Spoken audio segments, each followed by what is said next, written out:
Syaratnya apa saja, jangan sampai kita nanti seperti yang sebelum-sebelumnya ya, kita punya pesawat tempur canggih, gagah gitu ya, tapi nggak bisa nembak kan gitu.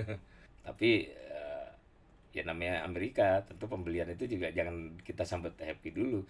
Kita perlu tahu juga nanti eh, syaratnya apa saja Ada kan syarat gitu. dan ketentuan yang berlaku ya. Iya. Ya perang itu memang harus diasumsikan selalu mungkin terjadi ya.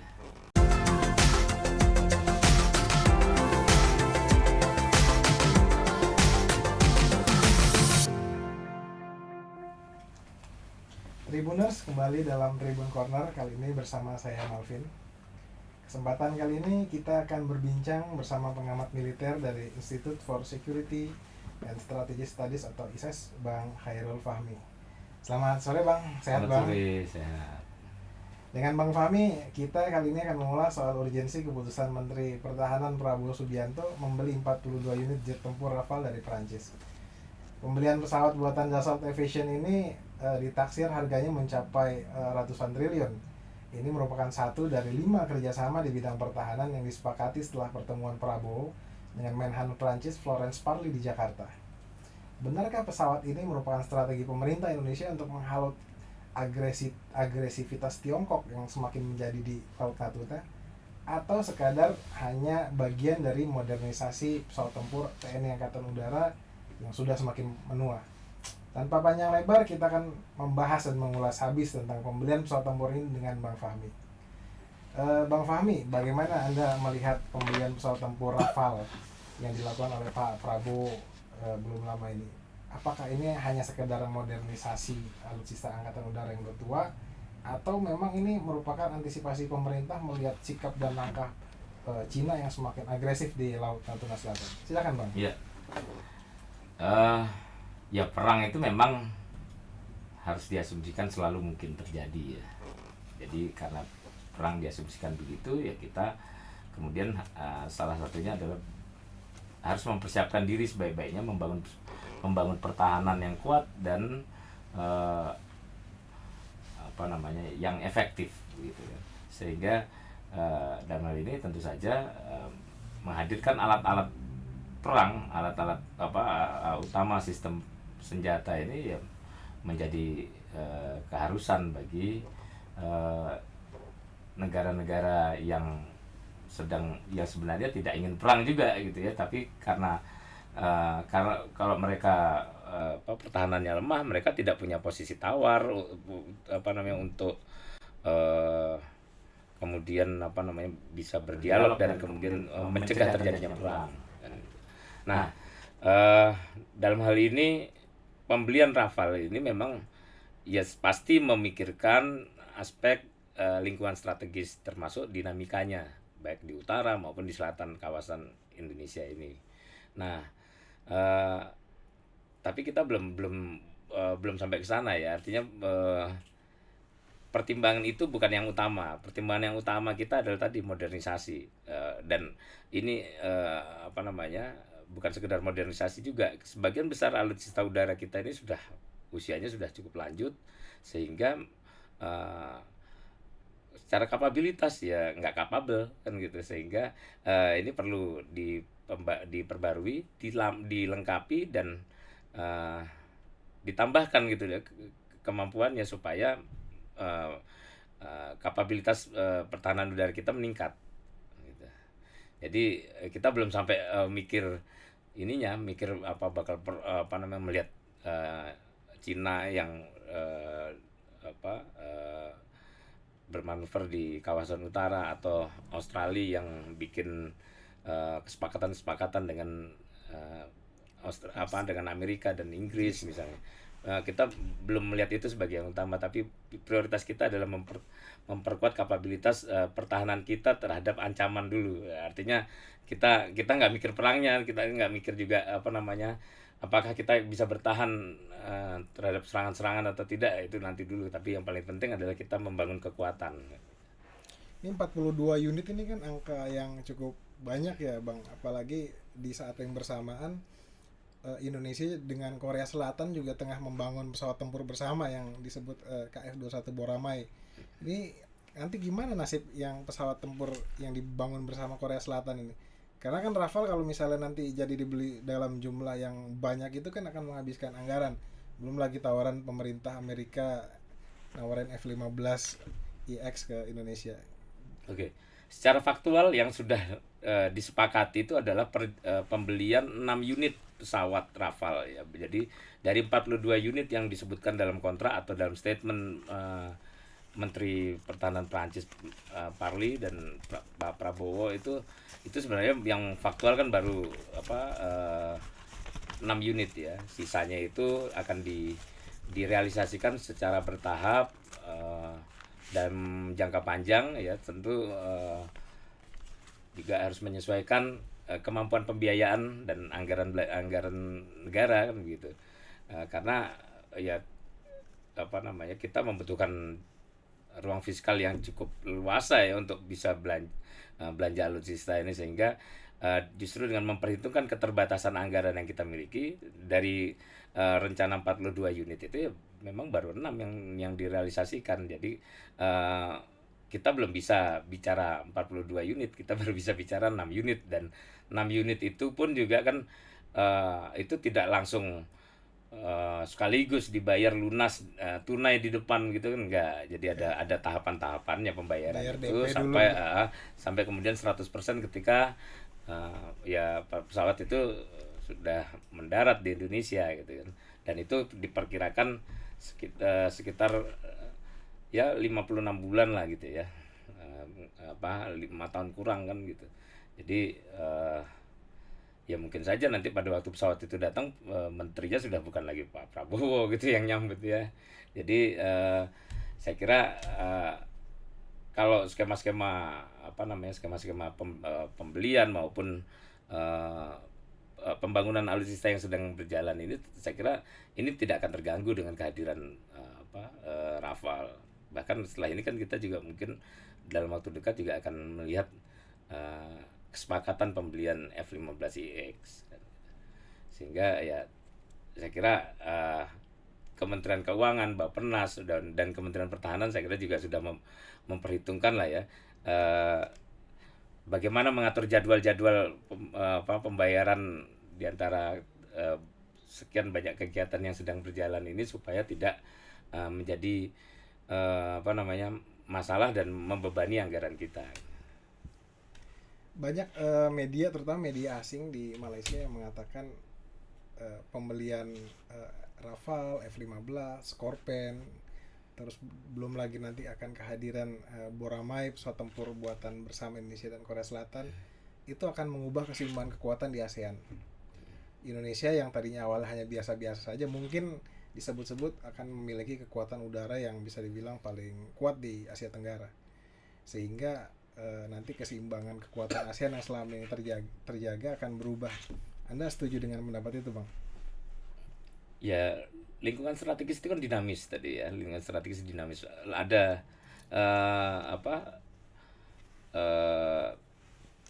aksi di salah satu negara gitu, salah satu kawasan, pasti akan diikuti oleh respon dan reaksi dari sekelilingnya gitu ya.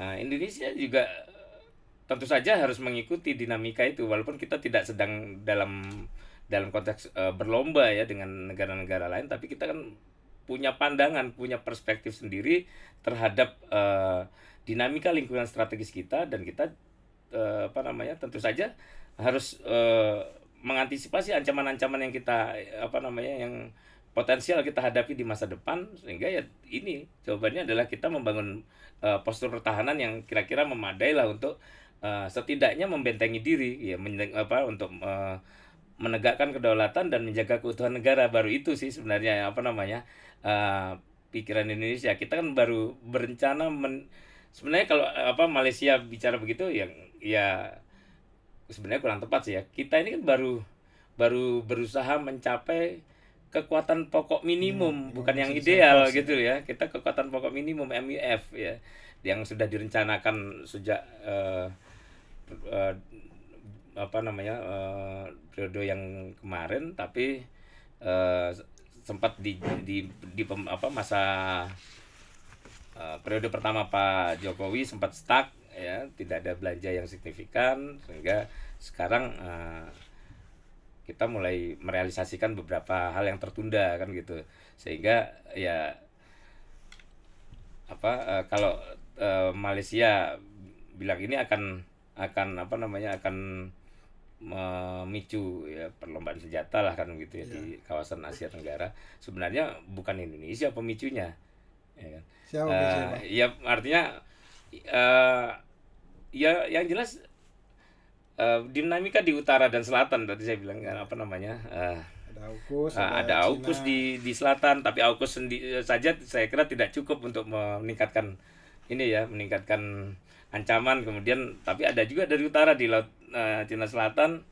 Nah, itu masalah juga, sehingga ya mau nggak mau negara-negara yang beririsan dengan dua hal ini tadi, ya saya kira pasti akan menyesuaikan menyesuaikan peta ancamannya, ya peta lingkungan strategisnya gitu kan.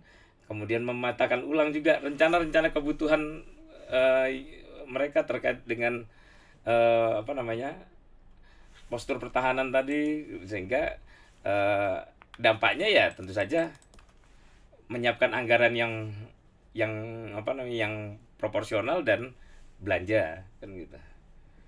Jadi kalau Malaysia bilang seperti itu, enggak lah, bukan Indonesia pemicunya. Indonesia justru merespon aja ini sebenarnya.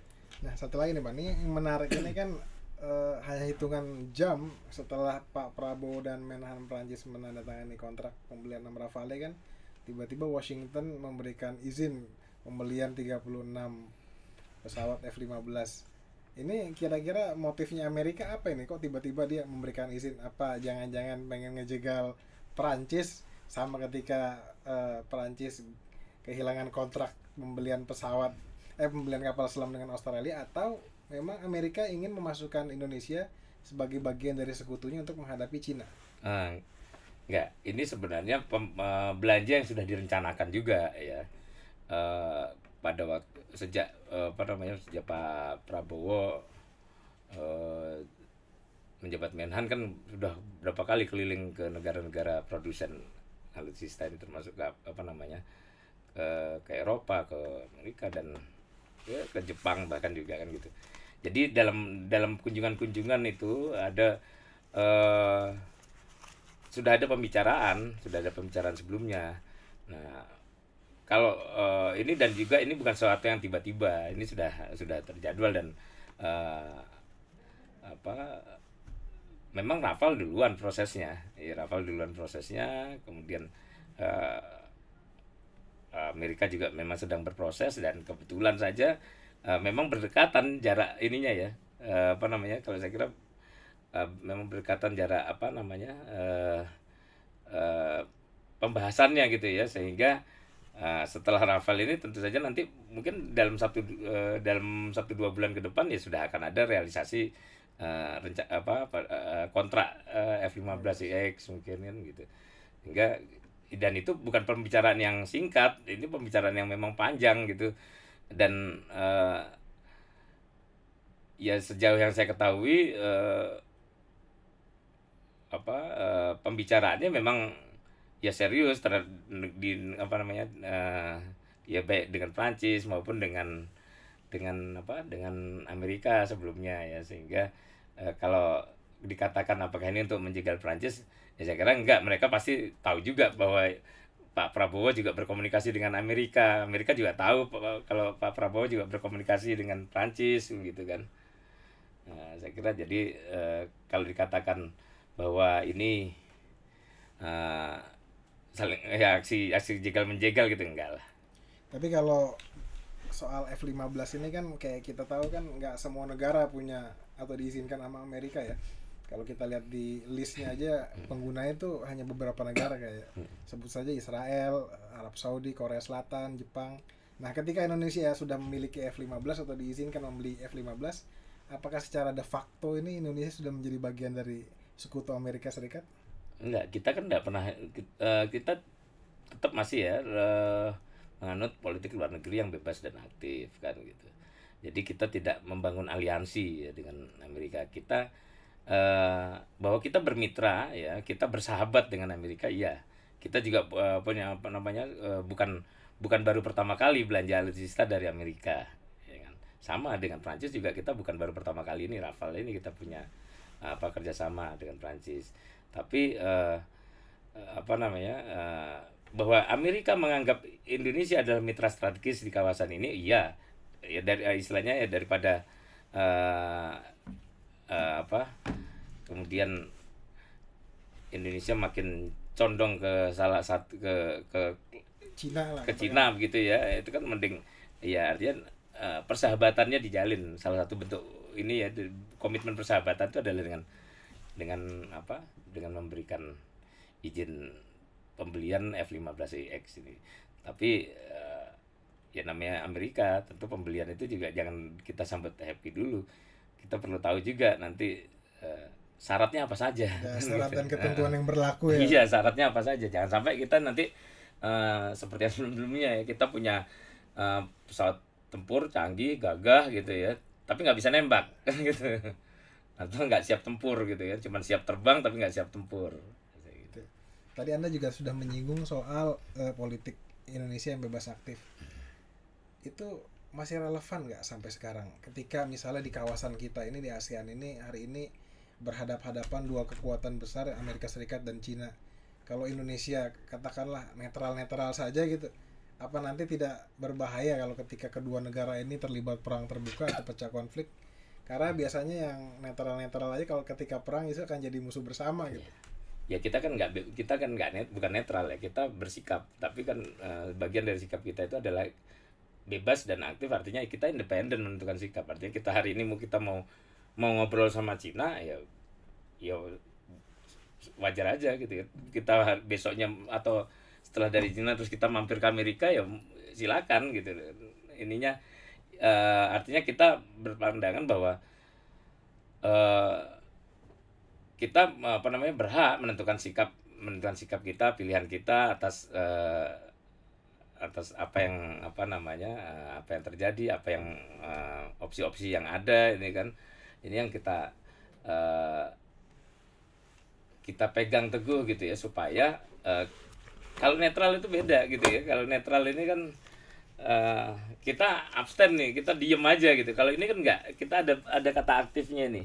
Aktif itu kan berarti kita juga akan terlibat. Nah, keterlibatan kita adalah dalam rangka mendorong perdamaian, tentu saja di situ. Nah, kalau supaya kita bisa punya posisi tawar, kita bisa didengar, nah itu tadi kembali supaya kita punya posisi tawar dan didengar oleh banyak pihak, oleh pihak-pihak yang berseteru, berkonflik ini misalnya. Ya kita tentu harus kuat gitu ya. Kita kalau nggak kuat nggak mungkin bisa maksa orang duduk bareng kan gitu. Ya seperti sekarang yang dilakukan Prancis, berkomunikasi dengan Amerika dan Rusia untuk bisa mereka memfasilitasi Rusia dan Amerika duduk bareng bahas Ukraina kan gitu. Nah, itu yang yang juga nanti kalau dalam konteks bebas dan aktif itu akan pasti dilakukan Indonesia, dan itu contoh-contoh yang kita lakukan di masa lalu kan sudah banyak. Nah, belakangan kita karena pertahanan kita yang melemah ya, cenderung melemah setelah reformasi, kita punya banyak prioritas lain selain sebelum memikirkan postur pertahanan ini, sehingga ya kita juga memang kurang bunyi di di kawasan di Asia Pasifik ini, memang relatif kurang bunyi. Nah, kita berharap dengan mulai ditatanya kembali ya, dibangun kembali kapabilitas pertahanan kita ini, kita juga nanti punya kemampuan untuk lebih memainkan peran yang lebih besar di kawasan Asia Pasifik ini. Nah, tadi nyinggung soal Ukraina. Kalau seandainya Ukraina, kita geser dulu sedikit ke Eropa nih, Bang. Kalau seandainya Ukraina dan Rusia pecah perang dalam waktu dekat, ini kira-kira akan dimanfaatkan oleh Cina nggak untuk semakin berulah di laut Natuna atau laut Cina Selatan gitu? Karena kan Amerika Serikat sebagai polisi dalam tanda petik ini akan fokus ke sana itu perhatiannya, Bang. Ya belum lah. Perang itu juga mahal ya. Jadi mereka juga sebenarnya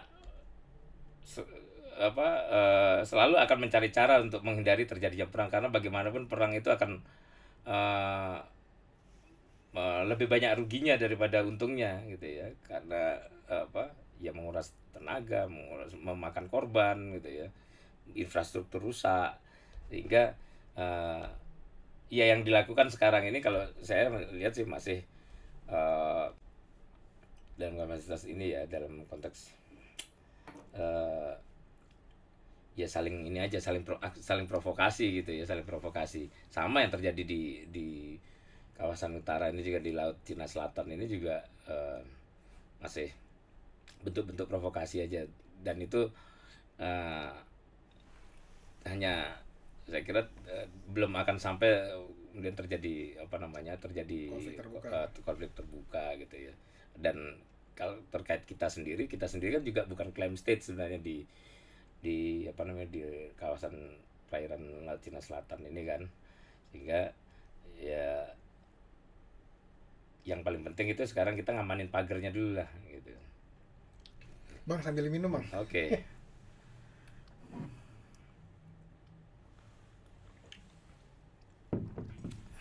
Nah, balik lagi ke soal pesawat Indonesia nih bang. Nah, ketika nanti Rafale dan F-15 katakanlah jadi beli ya, datang, itu nasib Sukhoi Indonesia gimana itu bang nanti bang? Sukhoi yang mana? Sukhoi yang kita punya sekarang ini, Sukhoi Ya 27, tetap Sukhoi berjalan, 30. tetap dioperasikan, nggak ada masalah. Ya sama kayak kita dulu punya F-16, kita sebelumnya masih punya Hawk MK53, misalnya punya F-5 gitu ya, tapi tetap masih digunakan. Hawk 100, Hawk 200 dulu datang, yang sebelumnya juga masih dioperasikan ya. Tentu sepanjang masih bisa digunakan ya digunakan. Tapi kalau pesawatnya semakin banyak dengan jenis atau dari negara-negara yang berbeda, itu akan berpengaruh terhadap biaya pemeliharaan nggak bang?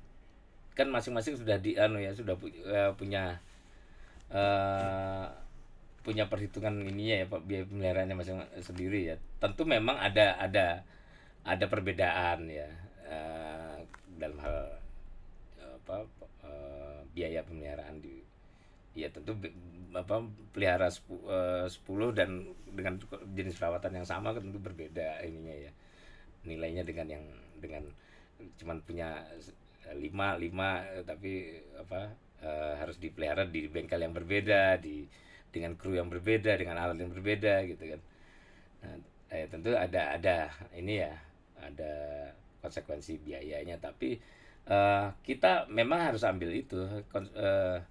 Kita harus memilih, harus memiliki mitra ya, dalam hal untuk belanja alutsista ini eh, apa namanya, yang berbeda-beda gitu ya, karena kita ini masih punya ketergantungan terhadap impor alutsista. Kita belum punya kemandirian Kita ya belum kan? bisa bang ya bikin Iya. pesawat sendiri. Nah, gitu. ya makanya kita belum mandiri ya kan, belum mandiri. Industri pertahanan dalam negeri kita masih butuh berkembang.